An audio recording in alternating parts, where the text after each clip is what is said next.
വിവരാവകാശ നിയമപ്രകാരം ലഭ്യമായ രേഖകളനുസരിച്ച് ഹയർ സെക്കൻഡറി ഇല്ലാത്ത 148 പഞ്ചായത്തുകളിൽ 132 എണ്ണവും തെക്കൻ ജില്ലകളിലാണ്.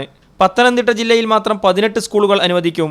Higher secondary, vocational higher secondary, polytechnic സീറ്റുകൾ കൂടി പരിഗണിച്ചാൽ പത്തനംതിട്ടയിൽ ഇപ്പോൾ തന്നെ 3150 സീറ്റുകൾ അധികമാണ്. 1151 സീറ്റുകൾ ഒഴിഞ്ഞുകിടക്കുന്ന കോട്ടയത്ത് 15 പഞ്ചായത്തുകളിലും പുതുതായി ഹയർ സെക്കൻഡറി അനുവദിക്കും. തിരുവനന്തപുരത്തും കൊല്ലത്തും 15 വീതവും ആലപ്പുഴയിൽ 20ഉം ഇടുക്കിയിൽ 13 സ്കൂളുകളാണ് അനുവദിക്കുക. നിലവിലുള്ള അധ്യാപകരുടെ അതുപോലെ എക്സസ് സീറ്റുകളുടെ വിഷയം വന്ന് ഈ മേഖലയിൽ പ്രശ്നങ്ങൾ സൃഷ്ടിക്കാനാണ് ഇടവരിക. എവിടെയാണ് കുട്ടികൾക്ക് പഠിക്കാൻ അസൗകര്യം ഇപ്പോൾ ഉള്ളത് അവിടെ ശാസ്ത്രീയമായ പഠനത്തിൻ്റെ അടിസ്ഥാനത്തിൽ വിദ്യാലയങ്ങൾ അനുവദിക്കണമെന്നുള്ളതാണ്.